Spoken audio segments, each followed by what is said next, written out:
By Prakash Chandravanshi. पहिला रात हवे पहिला मिलनवा, प्यार करहो पिया छूके जो बनवा। पहिला रात हवे पहिला मिलनवा, प्यार करहो पिया छूके जो बनवा। लाइटे बुता के फीलिंग जगा के मोर जवानी के आगे दबुताई हो। बिछाई के खाटी कर चुमा चाटी मजा तबे आई हो। टांग उठा के मारो ये सैया जगह पर जाई हो। बिछाई के खाटी कर चुमा चाटी मजा तबे आई हो।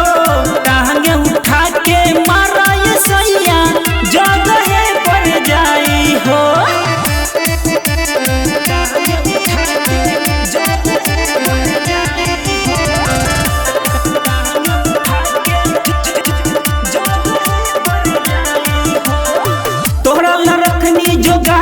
सैया चढ़ली जवानी हो, प्यार करे में सुना ये सैया कद पानी पानी हो।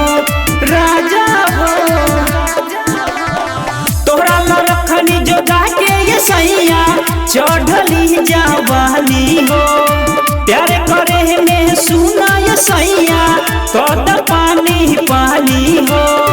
कोरा में धर मन भर चढ़, अब जवानी के डर न रुकाई हो। बिछाई के खाटी कर चुमा चाटी मजा तबे आई हो। टांगे उठा के मारो ये राजा जगह पर जाई हो। बिछाई के खाटी कर चुमा चाटी मजा तबे आई हो। टांगे उठा के मारो ये सैया जगह पर जाई हो।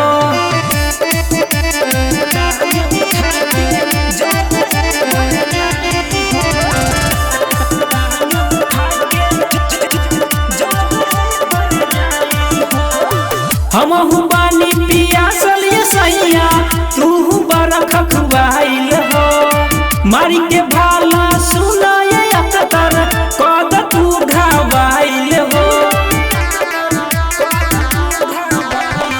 हमहु बानी पियासल ये सैया तू बरख खुआइल हो।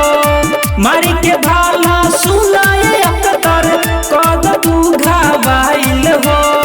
संतो संवरिया कहे में हरिया हमर जवानी के जंग द छोराई हो।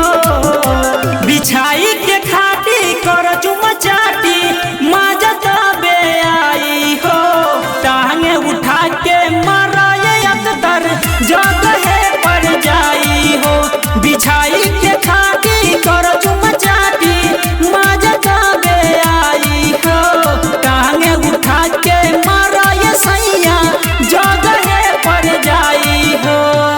रिकॉर्डिंग बाय सुर संगम स्टूडियो साहेबगंज।